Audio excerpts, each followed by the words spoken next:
This is the 4th episode of our 5-part Princess Chronicles decorating series. Today features pastel blue. I walk you through how I flood cookies, try brush embroidery for the second time, and give you a little look behind the scenes at Kuny's cookies. It's no secret that I'm not a terribly creative person in the artistic sense. I can't draw. I don't paint. I am a fantastic writer, as long as it's nonfiction. So it should be no surprise that I struggle to come up with ideas of how to decorate cookies without cheating.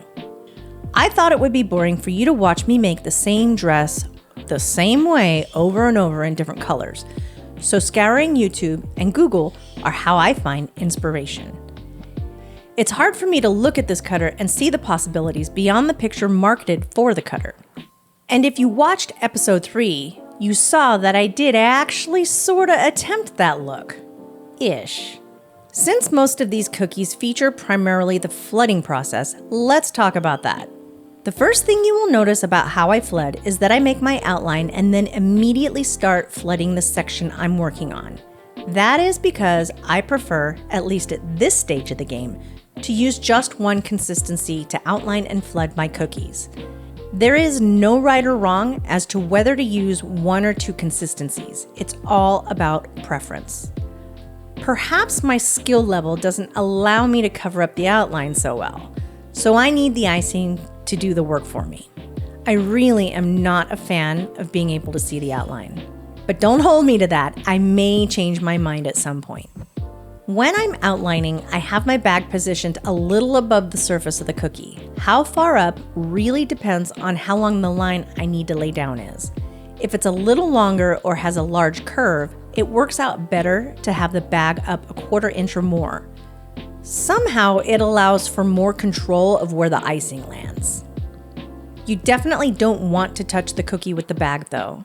It actually causes a really flat line with scrapes in it because the tip smooths out the icing, and not in a nice way. I barely have any pressure on the bag because my icing isn't super thick, and I only want a small amount of icing to come out. I'm really only squeezing the bag with my top 2 fingers. Sometimes I cause squiggles because I'm pushing a little too hard for the speed that I'm moving. But that usually works itself out once I flood. I always place the tips of my first 2 fingers from my left hand onto the bag as well to help stabilize the bag. I don't have the steadiest of hands. Once my outline is drawn, I immediately start flooding. I don't wait for the outline to dry. If I were going to do that, I would probably just go ahead and use a piping consistency since it takes less time to dry. Admittedly, it probably is a much better way to get right up to the edge of the cookie and be confident the flood icing isn't going to fall off of the cookie. But right now, I'm not so concerned about seeing cookie around the edge. When I start to flood, 3 things happen almost mindlessly. I start squeezing the bag much harder using all of my fingers. My 2 stabilizing fingers press a lot harder into the bag, and I pretty much stop breathing. At least for the first trip around the edge. You'd be surprised at how just breathing causes the bag to wiggle. I'm trying to learn how to slow my breathing down, but more often than not, I hold my breath. I wish it had shown up on camera, but you can't see it. I did something stupid that I totally already knew not to do. I carelessly picked up the cookie straight out of the dehydrator while it was still warm and caused a crack in my icing. At first I was like, darn it! Then I realized, hey, I'm about to pipe on details. So you see where I started the top line at the left? That whole first inch up to the seam has a crack underneath. Problem solved.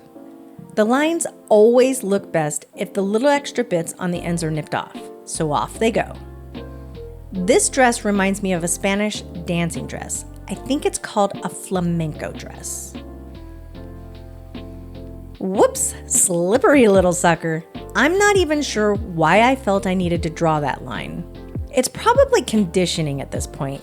You know, like the time I grabbed a calculator to add 5 to something I was trying to figure out. I was like, put the calculator down. We have to be careful about getting too comfortable with the things that are supposed to make our lives easier. Our brains are just like any other muscle. Use it or lose it. I'm back for another round of brush embroidery. I first tried this technique out in episode 2 of this series. You see here that I have to go over my lines multiple times. This is because I haven't yet figured out the correct pressure to make a nice thick line for what I need to do here. In case you haven't seen any of my earlier videos, I am very new to cookie decorating. The first cookies I decorated were about 5 months ago.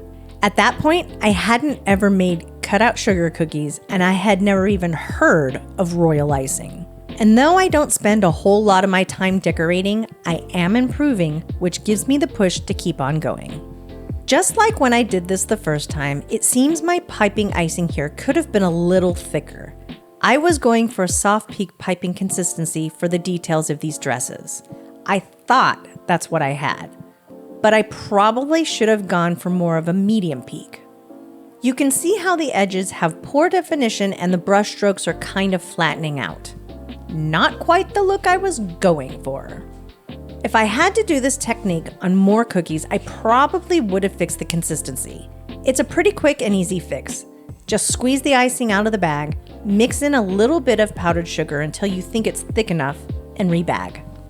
Though it seems like a bit of a pain in the fanny, it really only takes a couple of minutes, and those minutes it costs are completely worth the value of avoiding frustration and disappointment.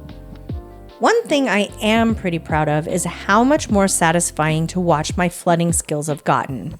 For a while it was difficult to push out the right amount of icing to achieve that puffy, flowy look you see here. I always had a ton of gaps in the icing, and that just does not look amazing on video. Of course they fill in, but what are we really trying to achieve here? Something people actually want to watch. Though, a better angle where my hand isn't in the way would be really nice. Speaking of angles, let me give you a little peek behind the scenes.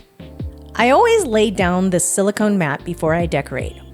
1, to protect the surface of the table. 2, for easy cleanup. And 3, to always have as much of a uniform look to my videos as possible. Here I'm smoothing out the air pockets underneath.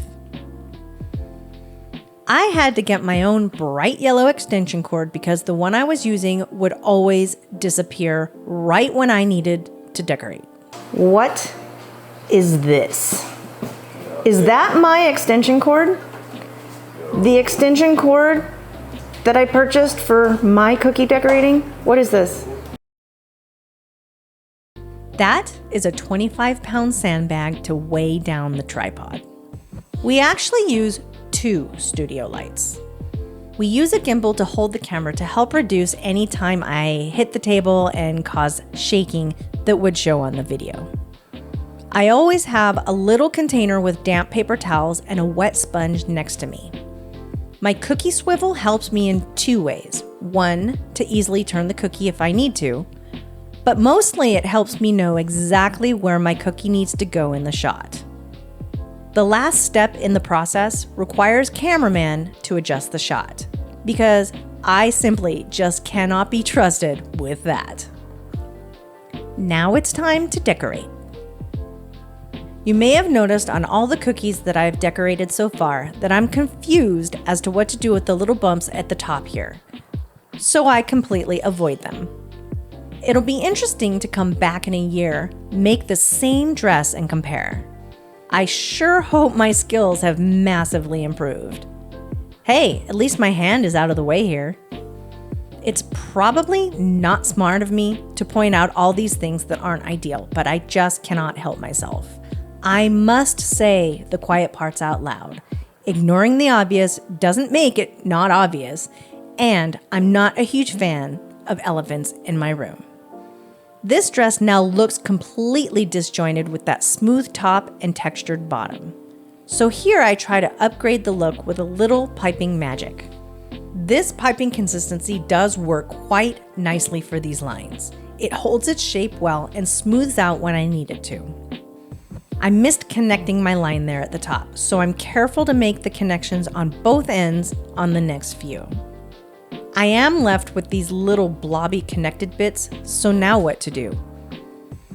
Add more details. This is all part of the learning process for decorating. The Graceful Baker says something to the effect of, "It's not that I don't make mistakes, I just get better at hiding my mistakes." You definitely saw that in action with the last cookie, where I turned cracked icing into our little secret.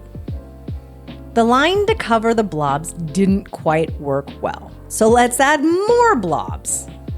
So far, I am not super enthused with the direction this cookie is heading.